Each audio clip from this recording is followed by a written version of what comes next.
जय हिंद साथियों, वंदे मातरम। कैसे हो भाई? बात करते हैं अपन श्वसन तंत्र की, रेस्पिरेटरी सिस्टम की। बात को आगे बढ़ाते हैं। आपने बेसिक पढ़ लिया था किसका?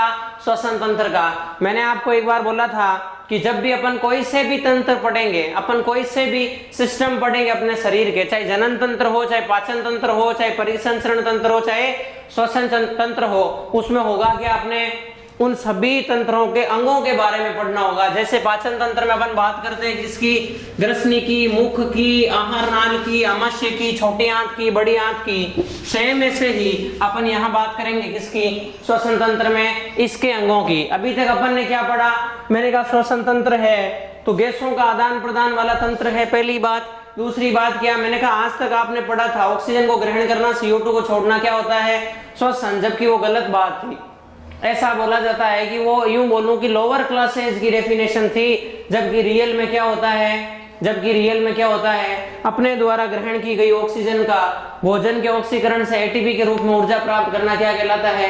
रेस्पिरेशन या श्वसन कहलाता है। फिर एटीपी का नाम भी बताया था आपको कि एडिनोसिन ट्राइफॉस्फेट बोलते हैं। चलो वो चीजें बेसिक थी, अपन पढ़ चुके हैं। अब अपन पढ़ते हैं आज श्वसन तंत्र के अंगों के बारे में।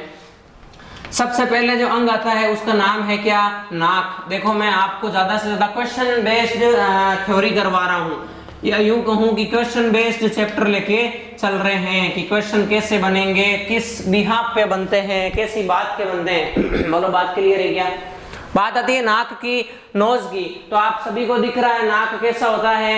द्विवेशमीय होता है। ऐसा कहा जाता है कि ये क्या होता है? डायराइनस अवस्था, यानी द्विवेशमीय व्यवस्था या अवस्था।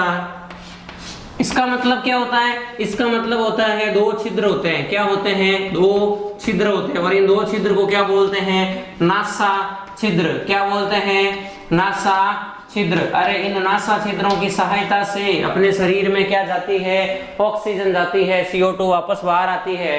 बात स्टार्ट होती है श्वसन तंत्र की कहां से? द्विवेशमीय नाक से, दो छिद्र वाले नासा छिद्रों से। बात को समझना। अपने ये जो वाला भाग होता है इसको बोलते हैं मुख द्वार। क्या बोलते हैं? मुख द्वार। दो होठों से घिरी हुई संरचना को मुख बोलते हैं। यहाँ से अपन भोजन को ग्रहण करते हैं। मैं यूं कहूं कि यहाँ पे अभी नीचे वाला भाग कौन सा है, तो आप बोलोगे सर मुख वाला भाग है। और ऊपर वाला भाग कौन सा है? जो दो छिद्र आपको दिख रहे हैं, द्विवेशमीय डायराइनस अवस्था दिख रही है, वो क्या है? आप बोलोगे सर नासा छिद्र है। इससे क्या जाएगी?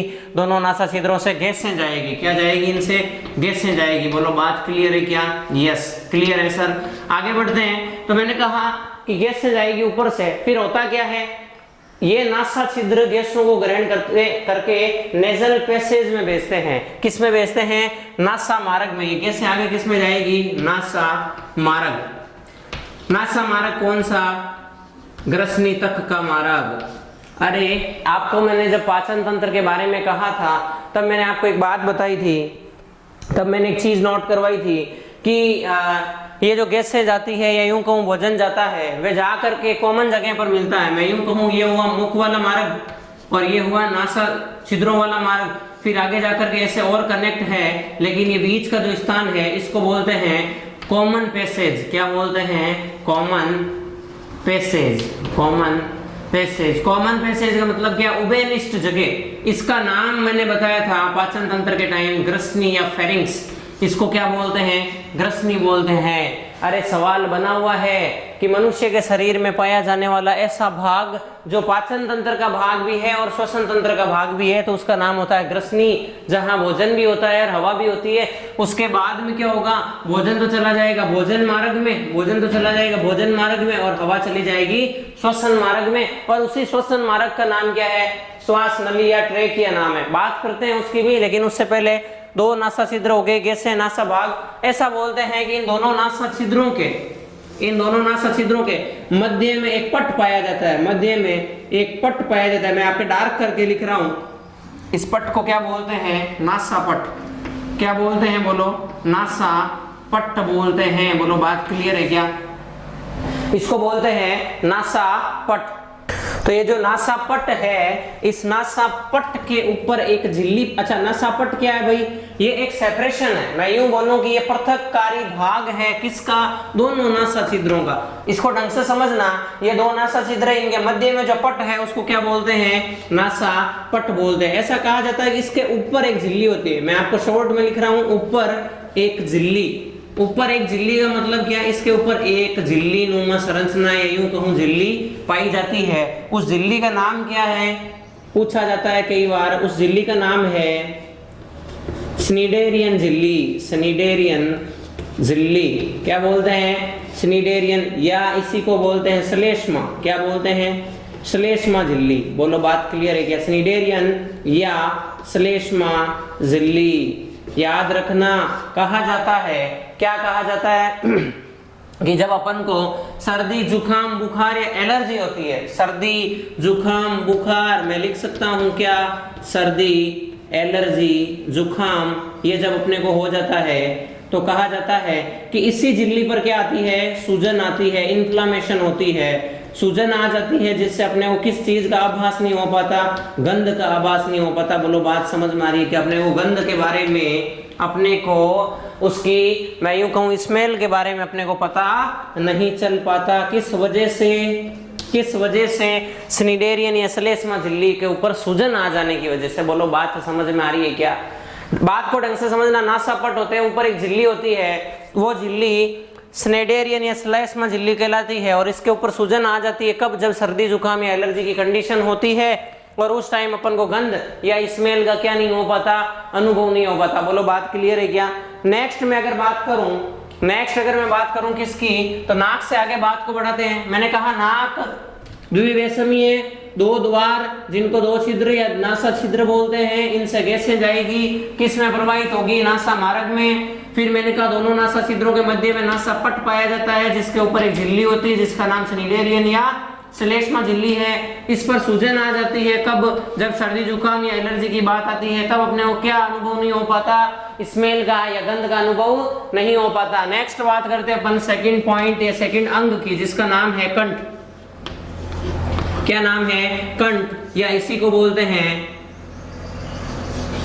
लेरिंग्स। क्या बोलते हैं, लेरिंग्स बोलते हैं, या यूं कहूं स्तनधारियों का, इसे क्या बोलते हैं, स्वर यंत्र बोलते हैं। क्या बोलते हैं, स्तनधारियों का, पूरा लिख देता हूं मैं, स्तनधारियों का। स्तनधारी मतलब क्या, मैमल्स, अपन लोग, स्तनधारियों का, स्तनधारियों का स्वर यंत्र। ये क्या है भाई, स्वर यंत्र। स्वर मतलब क्या, वॉइस, यंत्र मतलब क्या, इंस्ट्रूमेंट। मैं यूं कह सकता हूं कि ये ध्वनि उत्पन्न करने वाला क्या है, ध्वनि या साउंड उत्पन्न करने वाला क्या है, इंस्ट्रूमेंट है, यंत्र है। बोलो बात क्लियर है क्या। मैं यहाँ लिख सकता हूं कि सबसे पहले अपन ने पढ़ा नाक, फिर अपन पढ़ रहे कंठ या लेरिंग्स के बारे में। तो ऐसा कहा जाता है कि स्तनधारियों का क्या है, स्वर यंत्र है। नेक्स्ट बात जो इसके रिगार्डिंग आती है, तो कहा जाता है कि इसी स्वर यंत्र या लेरिंग्स को, क्या नाम इसका, लेरिंग्स, अरे हिंदी में लिख सकते हो इसको क्या, लेरिंग्स। इसको क्या लिख सकते हो, लेरिंग्स। बोलो बात समझ में आ रही है क्या। ऐसा कहा जाता है कि जिन पक्षी जो होते हैं उनके अंदर ये लेरिंग्स नहीं पाया जाता, उनको बोलते हैं, उनके अंदर क्या होता है, सिरिंग्स होता है। बोलो बात समझ में आ रही है क्या, सिरिंग्स। कहा जाता है कि स्तनधारियों के स्वर यंत्र को, लेरिंग्स को लेरिंग्स बोलते हैं, कंठ को लेरिंग्स बोलते हैं, जबकि पक्षियों में क्या बोला जाता है, इसी को, अरे आपको एक बात पता है ना कि साउंड तो उत्पन्न करेगा कौन, कंठ। साउंड तो उत्पन्न करेगा कौन, कंठ। ए आ ई की ध्वनि उत्पन्न करेगा कौन, कंठ। लेकिन उसको वाणी में, जो मैं अभी बातें बोल रहा हूं आप समझ पा रहे हैं, या आप बोलते हैं, आपकी भाषा को कोई समझ पाता है, वो किस वजह से होता है, कंठ और जीभ की वजह से। कहा जाता है कि कंठ का काम होता है साउंड प्रोड्यूस करना, ध्वनि उत्पन्न करना, ए आ ई की, लेकिन उसको वाणी में कन्वर्ट करना किसका काम होता है, जीभ का या टंग का काम होता है। साथ में ब्रेन का भी रोल होता है, मस्तिष्क का भी रोल होता है। लेकिन पक्षियों के अंदर वाणी नहीं होती, पक्षियों में बोला जाता है कि लेरिंग्स की जगह क्या होता है, सिरिंग्स। पूछा हुआ सवाल है, ध्यान रखें। नेक्स्ट बात आती है लेरिंग्स की। अगर अपन बात करें तो ये कहा जाता है ट्रेकिया के अग्रभाग पर उपस्थित होता है। लेरिंग्स ट्रेकिया के अग्रभाग पर। ट्रेकिया क्या है सर, आप पहले तो ये बताओ, ट्रेकिया का मतलब क्या होता है? ट्रेकिया का मतलब होता है श्वास नली। ट्रेकिया का मतलब होता है श्वास नली। ट्रेकिया का मतलब क्या होता है भाई? श्वास नली होता है सर। श्वास नली मतलब क्या? ये वाली जो पूरी की पूरी नली है जो जा करके आगे अपनी शाखाओं में बंटेगी, और वो शाखाएं किस में जाएगी? फेफड़ों में। अरे मैंने कहा ना, हर एक तंत्र में अपन अंगों के बारे में पढ़ेंगे। नाक, नाक से कंठ, सॉरी नाक, नाक से नासामारक, नासामारक से कंठ, कंठ से आगे, कंठ से आगे क्या? श्वास नली, श्वास नली से श्वसनी, श्वसनी से श्वसनिका, श्वसनिका से कुपिका, कुपिका से फेफड़े। ये पूरा मार्ग आपका क्या है? श्वसन तंत्र का मार्ग है, आपके गैसों के आदान प्रदान का मार्ग है। लेकिन अभी अपन किसकी बात कर रहे हैं? कंठ की बात कर रहे हैं, लेरिंग्स की कर रहे हैं। तो कहा जाता है कंठ होता है वो ट्रेकिया के श्वास नली के अग्रभाग पर पाया जाता है। अग्रभाग पर पाया जाता है, अग्रभाग पर उपस्थित होता है या पाया जाता है या स्थित होता है? अग्रभाग पर पाया जाता है। बोलो बात समझ में आ रही है क्या? नेक्स्ट कहते हैं यह एक उपास्थियों से घिरी हुई कार्टिलेजिनियस स्ट्रक्चर है। अरे आपको पता है शरीर में क्या क्या होता है? अस्थियां, उपास्थियां और मांसपेशियां, मसल्स, बोन्स एंड कार्टिलेज। तो आपको पता है कि ये जो स्वर यंत्र है, लेरिंग्स है, वो किसका बना होता है? हड्डियों का ना, ये बना होता है उपास्थियों का, कार्टिलेज का। लिख सकते हैं अपन। अरे यही तो सवाल बनते हैं भैया जवानों, यही सवाल बनते हैं। क्या? सबसे पहला सवाल कि मनुष्य के श्वसन तंत्र में नाक की व्यवस्था होती है त्रिवैषम्य, द्विवैषम्य, एकल वैषम्य, उपरोक्त सभी द्विवैषम्य। द्विवैषम्य मतलब क्या? दो छिद्र होते हैं, नासा छिद्र होते हैं। आपको पूछ लिया नासापट के ऊपर एक झिल्ली पाई जाती है जिसका नाम है, आपको पता है स्निडेरियन या श्लेष्मा झिल्ली है। आपको बोल दिया सर्दी जुकाम या एलर्जी के टाइम किस झिल्ली में सूजन आती है? स्निडेरियन या श्लेष्मा झिल्ली पर सूजन आती है। उससे क्या होता है? गंध या स्मेल का पता नहीं चल पाता है। आपको पूछ लिया कि मनुष्य में या स्तनधारियों में ध्वनि उत्पादक यंत्र है। आप सोचने लग जाओगे यंत्र के बारे में कैसे पूछ रहे हैं? ध्वनि उत्पादक यंत्र क्या है? लेरिंग्स है या कंठ है? स्वर यंत्र इसको बोलते हैं। क्या बोलते हैं इसको? स्वर यंत्र बोलते हैं। लेकिन ये स्वर यंत्र किस में नहीं होता? पक्षियों में नहीं होता, बर्ड्स में नहीं होता सर। वहां क्या होता है? वहां सिरिंग्स होता है। बोलो बात समझ में आ रही है क्या? नेक्स्ट आपको पूछ लिया कि कंठ की स्थिति है, ये मैं क्या लिख रहा हूं? यहाँ स्थिति लिख रहा हूं, पोजीशन ऑफ लेरिंग्स लिख रहा हूं। आपके कंठ की स्थिति पूछ ली तो आपको पता है कंठ पाया जाता है ट्रेकिया या श्वास नली के अग्रभाग पर पाया जाता है। बोलो बात क्लियर है क्या? नेक्स्ट आपको पूछ लिया कि स्तनधारियों में जो कंठ होता है, स्वर यंत्र होता है, किसका बना हुआ होता है? ऑप्शन हड्डियों का, दूसरा ऑप्शन मांसपेशियों का, तीसरा ऑप्शन उपास्थियों का, चौथा ऑप्शन झिल्लियों का। आपको पता है कि कंठ किससे बना होता है? उपास्थियों का बना होता है। स्टार लगा करके लिख लेना। पूछा हुआ सवाल, अरे ये सवाल तो नीट में भी आते हैं। यही छोटे छोटे सवाल हर एग्जाम में पूछे जाते हैं। हर एक कॉम्पिटिटिव एग्जाम में ऐसे ही कुछ सवाल बनते हैं। मैं आपको कभी थ्योरी लिखवाता हूँ क्या? मैं आकर के कभी आपको लाइनें लिखवाता हूँ क्या कि आप लाइनें लिखो, नोट्स बनाओ बैठ करके? अरे साहब नोट्स नहीं बनाने हैं, माइंड मैपिंग करनी है, माइंड में करिकुलम को फिक्स करना है, एग्जाम के हिसाब से सेट करना है मामला। बोलो बात समझ में आ रही है क्या? मैं एक चीज मानता हूं कि अगर साइंस के अंदर आप वे पकड़ लेते हैं, वे मतलब क्या? पढ़ने का या पढ़ाने का रास्ता या थीम पकड़ लेते हैं कि किस वे में अपन को पढ़ना है। यार ये चीजें तो इंटरेस्टिंग है, ये चीजें तो बहुत ज्यादा इंटरेस्टिंग है। आप लोग मैच्योर हैं, आप लोग एक उम्र से ऊपर के लोग हैं। आपको पता है कि यार ये चीजें अपने शरीर में पाई जाती है, चाहे पाचन तंत्र हो, चाहे परिसंचरण तंत्र हो, चाहे जनन तंत्र हो, चाहे तंत्रिका तंत्र हो, चाहे अंतःस्रावी तंत्र हो या श्वसन तंत्र हो, ये चीजें तो अपने शरीर में पाई जाती है। ये तो इंटरेस्टिंग चीजें हैं। आपको पता है ये सब चीजें अपने शरीर में पाई जाती है। तो इसको उसी वे में पढ़ें, इंटरेस्ट लेकर के पढ़ें, बहुत अच्छा लगेगा। सवाल क्या है? ये किसकी बनी हुई संरचना है? कौन किसकी बनी हुई संरचना है? कंठ। कंठ उपास्थियों की बनी हुई संरचना है। उपास्थियों, कंठ उपास्थियों से घिरी हुई या उपास्थियों से बंधी हुई, उपास्थियों से घिरी हुई, उपास्थियों से घिरी हुई, उपास्थियों से घिरी हुई एक संदूक नुमा, एक संदूक नुमा, बक्से नुमा, संदूक नुमा, यह है उपास्थियों से घिरी हुई एक संदूक नुमा क्या है?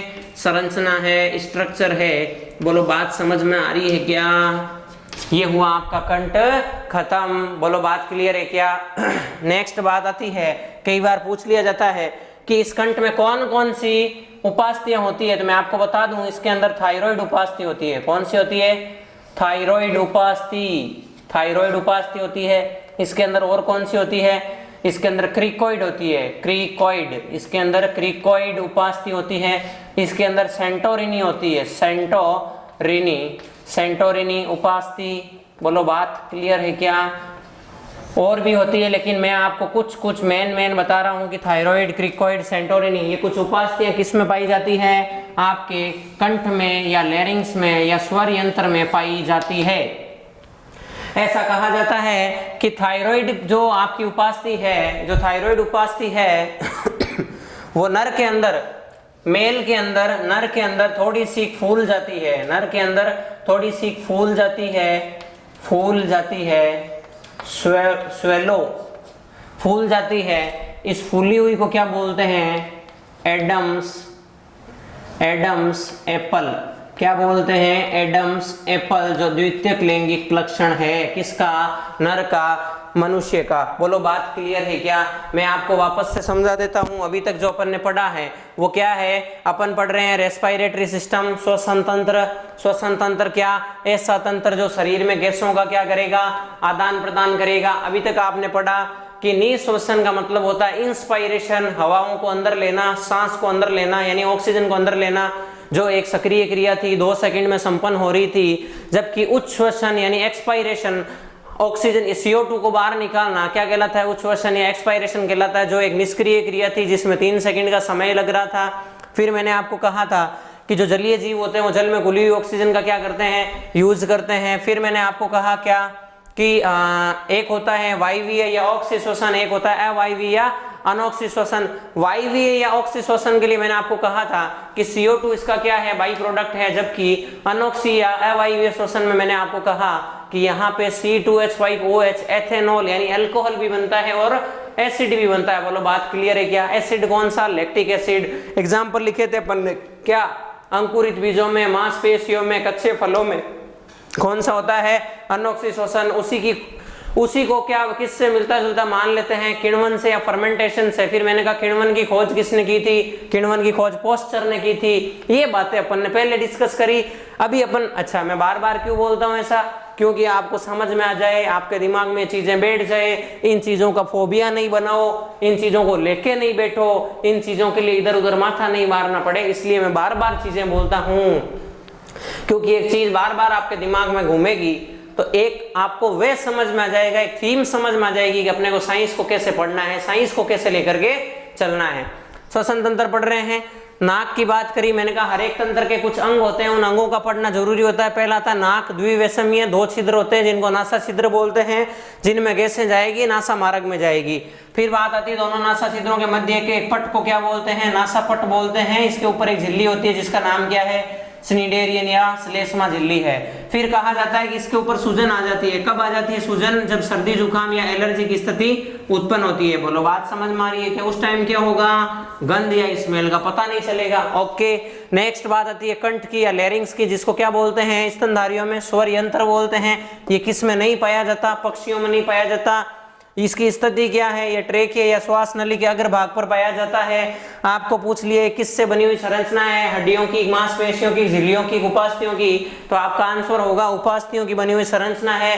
एक ऐसी संरचना संदूक नुमा या बक्से नुमा संरचना है जिसमें से कुछ मैं उपास्थियों के नाम लिख रहा हूं। क्या? थायराइड, क्रिकोइड, सेंटोरिनी उपास्थि। उसमें भी थायराइड उपास्थि के बारे में कहा जाता है कि ये नर में फूल जाती है, जिसको एडम्स एप्पल कहते हैं, जो क्या है? नर का द्वितीयक लैंगिक लक्षण है। इसके बाद अपन डिस्कस करते हैं किस चीज का? फेफड़ों का डिस्कस करते हैं, लंग्स का डिस्कशन करते हैं। तो बात करते हैं अपन किसकी? फेफड़ों की। नेक्स्ट जो अपन अंग उठा करके लेके आ रहे हैं, मोस्ट जो अंग है इसका वो क्या है? फेफड़े। फेफड़े, इसी को क्या बोलते हैं? फुफ्फुस। क्या बोलते हैं? फुफ्फुस। इस इन्हीं को इंग्लिश में क्या बोलते हैं? लंग्स। क्या बोलते हैं? लंग्स। आप याद करो, मैंने एक बात बताई थी आपको। क्या मैंने कहा था कि फेफड़ों के अंदर रक्त का क्या होता है? शुद्धिकरण होता है। आप लिख सकते हैं यहाँ क्या? सबसे पहली बात तो कैसे होते हैं? ये गुलाबी कलर के होते हैं। कैसे होते हैं? हल्के गुलाबी कलर के। नेक्स्ट बात मैं अगर करूँ तो क्या? एक जोड़ी होते हैं। सबसे पहली बात क्या, एक जोड़ी होते हैं, यानी कि बायां फेफड़ा और दायां फेफड़ा होता है, एक जोड़ी, वन पेयर, एक पेयर होता है इनका, किसका, लंग्स का या फेफड़ों का। नेक्स्ट क्या, दायां फेफड़ा, दायां फेफड़ा, दायां फेफड़ा बड़ा होता है और बायां फेफड़ा, अरे दायां वाला बड़ा होगा तो बायां वाला क्या होगा, छोटा होगा, और बायां फेफड़ा और बायां फेफड़ा छोटा होता है, बायां फेफड़ा छोटा होता है, छोटा होता है। बोलो बात समझ में आ रही है क्या। नेक्स्ट मैं अगर बात करूं किसकी, फेफड़ों की, मैं लिख सकता हूं यहां वो बात भी कि यहां क्या होता है, यहां रक्त का, यहाँ रक्त का शुद्धिकरण होता है, यहाँ क्या होता है, रक्त का शुद्धिकरण होता है, यहाँ रक्त का शुद्धिकरण, प्योरिफिकेशन, यहाँ रक्त का शुद्धिकरण या प्योरिफिकेशन, रक्त का शुद्धिकरण या प्योरिफिकेशन का कार्य होता है। बोलो बात क्लियर है क्या। मैं आपको हल्का सा डायग्रामेटिक फॉर्म में अगर बताना चाहूँ तो क्या होगा, ये आपकी क्या जारी है, ये आपकी क्या जारी है, श्वसन नलिका जारी है। मैं नेक्स्ट बात करूं तो क्या, ये आपका फेफड़ा बना एक साइड का, ये आपका फेफड़ा बना दूसरे साइड का। मैं अगर बात करूं, ये आपका फेफड़ा बना दूसरी साइड का, ये लो। अब मैं यहाँ कुछ ऐसी संरचनाएं बना रहा हूँ, हालांकि इसके अंदर ऐसी छोटी छोटी पाइपलाइंस और जाती है भाई, इसके अंदर कुछ ऐसी और पाइपलाइंस आती है जिनके ऊपर गुब्बारे समान संरचनाएं लगी हुई होती है, जिनके ऊपर गुब्बारे समान संरचनाएं लगी हुई होती है। उन गुब्बारे समान संरचनाओं को क्या बोलते हैं, कुपिका बोलते हैं। मैं आपको थोड़ा सा डिटेल में बताऊंगा कि इन कुपिकाओं से क्या होगा। मैं अगर बात करूं कि आपके शरीर में कितने फेफड़े होते हैं, 2 फेफड़े पाए जाते हैं, एक दायां फेफड़ा एक बायां फेफड़ा। बात समझ में आ रही है क्या। मैं गुब्बारे जैसी सी कुछ संरचनाएं बना रहा हूँ, अब समझना इस चीज को। सबसे अच्छा एक चीज और क्या, फेफड़ों के नीचे एक पेशीय संरचना पाई जाती है, एक फेफड़ों के नीचे पेशीय संरचना पाई जाती है जिसको क्या बोलते हैं, डायाफ्राम। डायाफ्राम मतलब क्या, तनुपट। इसको हिंदी में क्या बोलते हैं, तनुपट, तनुपट। डायाफ्राम का बहुत ही मेजर रोल होता है किसमें, बहुत ही एक अच्छा रोल होता है किसमें, श्वसन की क्रिया में, श्वसन की, रेस्पिरेशन की क्रिया में भागीदारी होती है किसकी, डायाफ्राम की। ये नहीं होता है तो अपना श्वसन की क्रिया ढंग से नहीं हो पाती है, होती ही नहीं है। हिंदी में क्या बोलते हैं इसको, तनुपट बोलते हैं। अरे मैं आपको एक बात बताऊं, अपना शरीर 2 भागों से मिलकर बना होता है। 2 भाग कैसे, यहाँ होता है डायाफ्राम, गुंबद आकार का होता है। कैसा होता है, मैं लिख सकता हूँ डोम शेप। क्या होती है, डोम शेप, डोम शेप यानी गुंबद के जैसा होता है क्या, डायाफ्राम, गुंबद आकार। बोलो बात समझ में आ रही है क्या। समझना, इस डायाफ्राम के ऊपर वाले भाग को बोलते हैं वक्षीय भाग। क्या बोलते हैं, वक्षीय भाग। और डायाफ्राम के नीचे वाले भाग को क्या बोलते हैं, उदरीय भाग, एब्डोमेन कैविटी। तो ऐसा कहा जाता है कि ये जो फेफड़े होते हैं, यहाँ सी आकार के अपूर्ण उपास्थल वलय पाई जाती है या छल्ले पाए जाते हैं। क्यों कि ये श्वास नली पिचके नहीं। इसका नाम क्या है, श्वास नली, श्वास नली, जिसको क्या बोलते हैं, ट्रेकिया बोलते हैं। इंग्लिश में क्या बोलते हैं, ट्रेकिया बोलते हैं। सवाल आया हुआ है कि श्वास नली या ट्रेकिया में जो सी आकार के उपास्थल छल्ले, नाम को समझना, मैं अस्थिल छल्ले नहीं बोलता हूं। सवाल एक बहुत अच्छा बनता है कि ये जो सी आकृति के छल्ले होते हैं वो किसके बने होते हैं, सी आकृति के वलय या छल्ले जो होते हैं किसके बने हुए होते हैं, उपास्थि के बने होते हैं, ना कि अस्थि के, ना कि मांसपेशी के। याद रख लेना, पूछा हुआ सवाल है कि सी आकृति के छल्ले किसके बने होते हैं, आपके उपास्थि के बने होते हैं। क्यों, ताकि ये श्वास नली पिचके नहीं। फिर मैं आपको बात करूं, श्वास नली से गैसें जाएगी, फिर श्वसनी में जाएगी, श्वसनी से श्वसनिका में जाएगी, श्वसनिका से ये जो गुब्बारे समान संरचनाएं दिख रही है उन गुब्बारे समान संरचनाओं में जाएगी। इनको क्या बोलते हैं, कुपिका बोलते हैं, एल्वियोली बोलते हैं। इनको क्या बोलते हैं, कुपिका या एल्वियोलाई।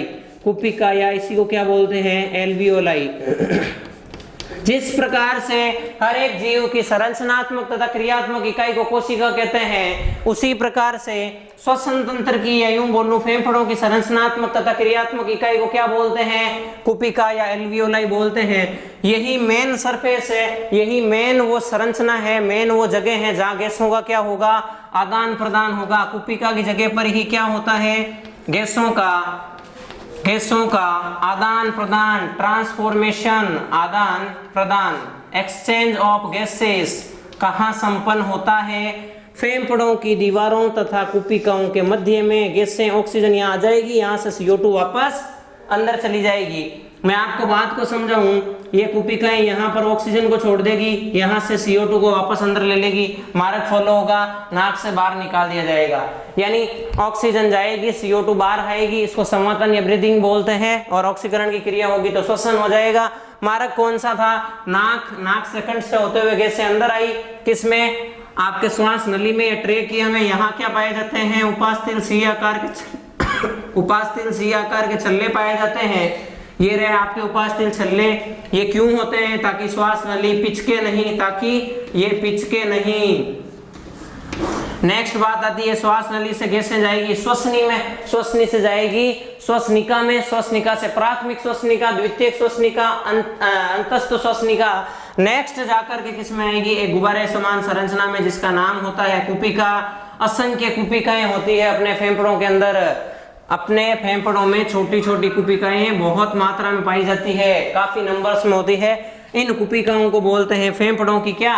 संरचनात्मक तथा क्रियात्मक इकाई। जिस प्रकार किसी जीव की संरचनात्मक तथा क्रियात्मक इकाई कोशिका होती है, वैसे ही यहाँ कुपिका होती है, और इसका काम है गैसों का आदान प्रदान करना। ऐसा कहा जाता है, बहुत ज्यादा जो स्मोकिंग करते हैं या सिगरेट का सेवन करते हैं उनके बोलते हैं कि कुपिकाएं हैं वो एक तो ब्लैक कलर की हो जाएगी, काले कलर की हो जाएगी, और एक इनकी भित्ति जो है बहुत पतली भित्ति होती है भाई।